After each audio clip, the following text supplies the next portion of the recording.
महागठबंधन में वीआईपी के लिए होगी अग्नि परीक्षा, कांग्रेस का कड़ा रुख। जी हाँ, नमस्कार, आप देख रहे हैं सिटी पोस्ट लाइव। मैं हूं सृष्टि राज।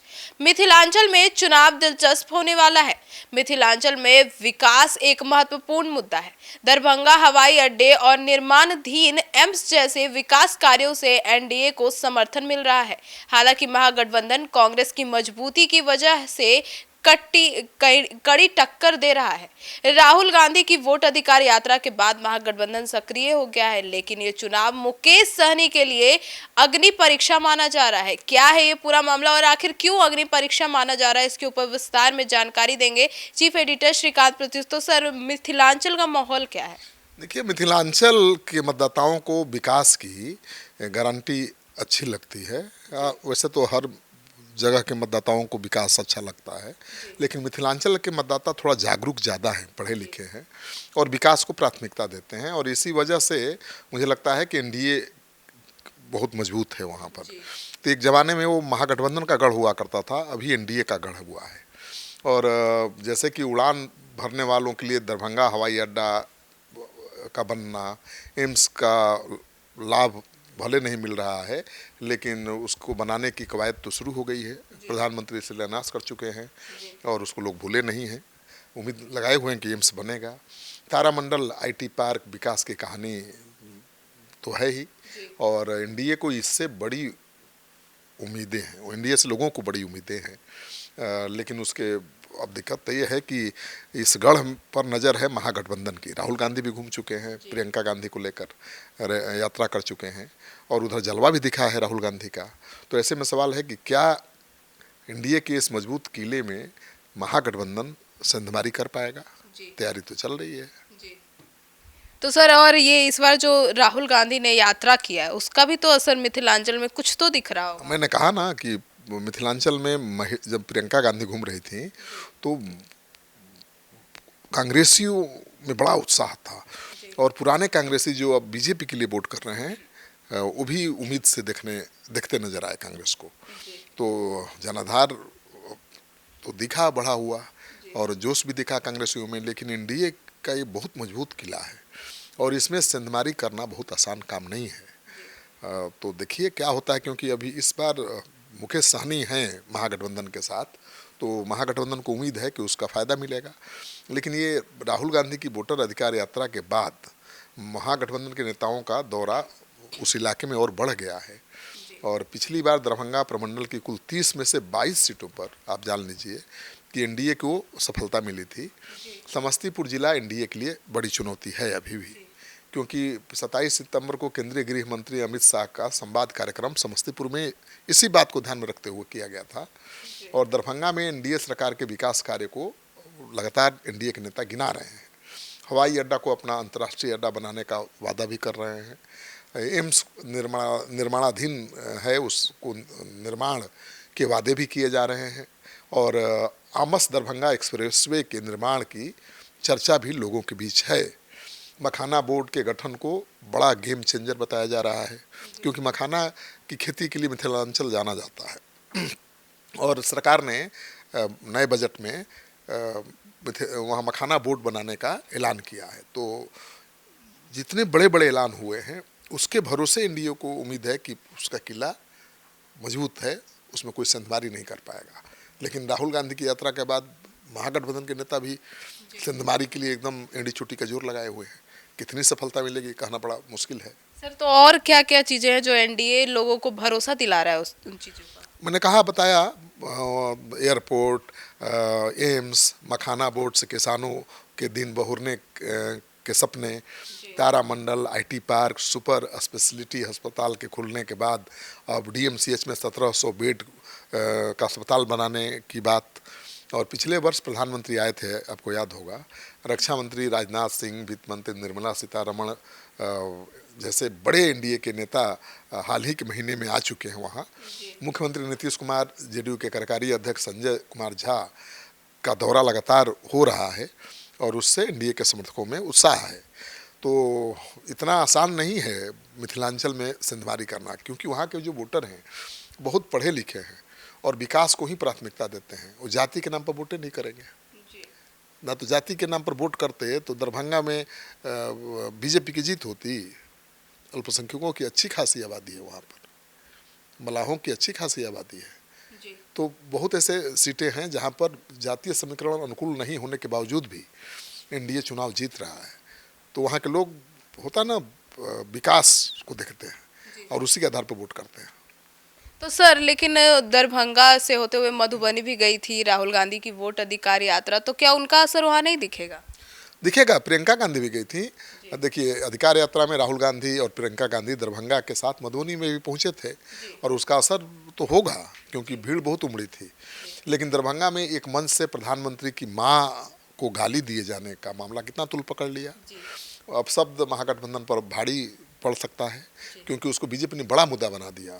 पूरे देश भर में विरोध हुआ, बिहार बंद का आयोजन किया गया। बीजेपी इसको बड़ा मुद्दा बनाने की तैयारी में जुटी भी है और बीजेपी मुझे लगता है कि चुनाव में इसको भूलने नहीं देगी लोगों को। राहुल गांधी की यात्रा से अच्छा माहौल तो बना था, लेकिन कुछ कांग्रेसियों ने ही जानबूझकर राहुल गांधी की यात्रा को पलीता लगाने की कोशिश की और किसी से मोदी जी की माता को गाली दिलवा दी। और देखिए, अब यात्रा की खबर दब गई, मोदी जी की माता को गाली दिए जाने की खबर ऊपर हो गई। तो मुझे लगता है कि गाली देकर महागठबंधन के लोग अपना खेल बिगाड़ रहे हैं। अब देखिए, अब एनडीए ये नैरेटिव सेट करने में जुटा है कि तेजस्वी मुख्यमंत्री बनेंगे तो फिर से मारपीट गाली गलौज वाला जंगल राज आ जाएगा। जमुई में लोकसभा चुनाव में चिराग पासवान की माता को गाली दिया गया था तेजस्वी के मंच के नीचे से और जीती हुई बाजी हार गए थे तेजस्वी यादव। वहाँ के राजपूतों ने मन बना लिया था कि इस बार चिराग पासवान के उम्मीदवार को, जीजा को हरा देना, ठीक है ना। और जेडीयू के एक राजपूत नेता हैं, उसी इलाके के मंत्री भी हैं, उन्होंने तेनी छुट्टी का जोर लगा दिया था और राजपूत समाज मान गया था कि ठीक है, चिराग जी को सबक सिखा देना है। लेकिन उनके मंच के नीचे एक आरजेडी के कार्यकर्ता ने चिराग की माँ बहन को गाली दी और बाजी पलट गया।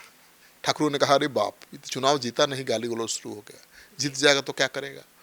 तो ये बहुत उल्टा पड़ गया है। तो सर मुकेश सहनी का गृह जिला है दरभंगा और ऐसे में वीआईपी के लिए भी तो अग्नि परीक्षा हो सकती है। बिल्कुल बिल्कुल, अग्नि परीक्षा है मुकेश सहनी की। मुकेश सहनी का गृह जिला है दरभंगा और ऐसे में उनके लिए यह चुनाव अग्नि परीक्षा ही मानी जाएगी। देखिए, 2020 का चुनाव उन्होंने एनडीए के साथ मिलकर लड़ा था। इसमें उन्हें दरभंगा से 2 सीटें मिली थी, लेकिन बाद में उनके विधानसभा क्षेत्र गौड़ा बोराम से निर्वाचित जो सोना सिंह और अलीनगर से मिश्री लाल यादव थे, वो पार्टी छोड़कर बीजेपी में शामिल हो गए थे और इस बार जनसुराज पार्टी की मजबूत स्थिति उपस्थिति मानी जा रही है वहाँ पर। तो प्रशांत किशोर के लगातार दौरे और सभाओं ने माहौल भी बनाया है उस इलाके में और उधर के लोग पढ़े लिखे भी हैं, तो वहाँ कुछ भी हो सकता है, ये भी कहना।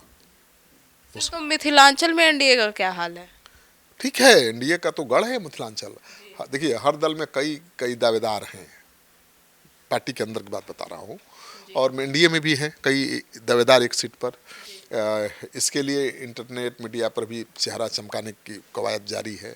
तरह तरह के सर्वे में टिकट की दौड़ में संबंधित नेता अपने को आगे दिखा रहे हैं। इनमें से कुछ ऐसे भी हैं जो टिकट से वंचित होने पर निर्दलीय मैदान में उतरने की तैयारी कर रहे हैं। कुछ विधायकों मंत्रियों को बेटिकट कराने के लिए दलीय साथी भी एक्शन में हैं। मधुबनी की 10 सीटों में से 5 पर बीजेपी, 3 पर जेडीयू और 2 पर आरजेडी का कब्जा है। तो एनडीए तो मजबूत है यहाँ पर। कांग्रेस अपनी दोनों सीटें फुलपरास और बेनीपट्टी हार गई थी। इस बार कांग्रेस इनके अलावा हरलाखी भी मांग रही है आरजेडी से। झंझारपुर वीआईपी के पाले में जा सकती है, ठीक है, क्योंकि लोकसभा चुनाव में आरजेडी ने यह सीट उसके हवाले किया था। पिछली बार झंझारपुर विधानसभा क्षेत्र से माकपा लड़ी थी। एनडीए में जेडीयू का एक खेमा झंझारपुर के लिए भी दबाव बनाए हुए है। तो अब देखिए क्या होता है, लेकिन वहाँ मजबूत है एनडीए और उसमें संधमारी की पुरजोर कोशिश की जा रही है महागठबंधन की तरफ से। और मुकेश सहनी के आने से अगर वहाँ ज़्यादा सीटों पर जीत मिल जाती है महागठबंधन की, तो मुकेश सहनी हीरो हो जाएंगे। अगर कोई फायदा नहीं हुआ तो जीरो। तो सर समस्तीपुर जो है वो एनडीए के लिए कितना चुनौती बनेगा? देखिए, है क्या कि सबसे महत्वपूर्ण सीट है समस्तीपुर की हसनपुर सीट, जहाँ से तेज प्रताप विधायक हैं। यहाँ दावेदारों की लंबी सूची है, ठीक है। पिछली बार जहाँ जहाँ जेडीयू या बीजेपी विजयी रही, उस सीट पर सर्वाधिक पेच एनडीए में है, ठीक है। सूचना और जनसंपर्क मंत्री हैं महेश्वर हजारी, उनकी नज़र कल्याणपुर सीट पर है। और महागठबंधन में लोजपा पारस गुट के माले के नेता आंख गड़ाए हुए हैं, मतलब पारस गुट समझ रही है ना, पशुपति पारस, वो भी वही सीट मांग रहे हैं। और क्योंकि रिजर्व सीट है वही मांग रहे हैं, और माले भी वही सीट मांग रही है। सराय रंजन से भी मंत्री विजय चौधरी के मुकाबले के लिए आरजेडी और वीआईपी में पूरा दांव पे चल रहा है। मिथिलांचल में 2020 के चुनाव में एनडीए को 23 और महागठबंधन को केवल 8 सीटें मिली थी। तो मिथिलांचल तो गढ़ है एनडीए का, और एक ज़माने में शाहाबाद भी एनडीए का गढ़ हुआ करता था। तो शाहाबाद का गढ़ तो ध्वस्त हो गया है। जब 2015 में नीतीश कुमार आरजेडी के साथ चले गए थे, उसके बाद वहाँ महागठबंधन का दबदबा हो गया, और अभी तक एनडीए वापस नहीं ले पाया है। लोकसभा चुनाव में तो और नुकसान हो गया। लेकिन इस बार अमित शाह फोकस कर रहे हैं शाहाबाद पर, हर तरह के समीकरणों को दुरुस्त कर रहे हैं। उस इलाके के लोगों को बहुत अहमियत दी जा रही है, और खोज खोज कर ऐसे पहलवान, ऐसे लोग लाए जा रहे हैं जो पार्टी के वोट को बढ़ा सकते हैं। तो शाहाबाद में इस बार एनडीए को हराना बहुत आसान काम नहीं होगा। पिछली बार तो खेल हो गया ना, उपेंद्र कुशवाहा के खिलाफ पवन से खड़ा हो गए, पूरा राजपूत वोट इधर से उधर हो गया, कुशवाहा वोट इधर से उधर हो गया, तो एनडीए को नुकसान हो गया। इस बार पवन सिंह और उपेंद्र कुशवाहा एक साथ दिखाई दे रहे हैं, बीजेपी के साथ दिखाई दे रहे हैं। और पवन सिंह अगर उपेंद्र कुशवाहा की पार्टी से चुनाव लड़ गए तो ठाकुरों की गोलबंदी हो जाएगी फिर से बीजेपी के पक्ष में, और कुशवाहा भी पहले की तरह मजबूती से खड़े हो जाएंगे, क्योंकि दोनों के नेता एक हो गए हैं, चाचा भतीजा की तरह दिखाई दे रहे हैं। अमित शाह से मिले, जेपी नड्डा से मिले, ठीक है। तो मुझे लगता है कि इस बार शाहाबाद भी महागठबंधन के लिए मुश्किल है। तो सुना आपने हमारे इस डिबेट को। तो अब इन तमाम सीटों पर आपकी क्या राय है कमेंट सेक्शन में जरूर बताइएगा। तो फिलहाल इस खबर में इतना ही। आगे की खबरों के लिए जुड़े रहिए हमारे साथ और देखते रहिए सिटी पोस्ट लाइव। अब तक के लिए धन्यवाद।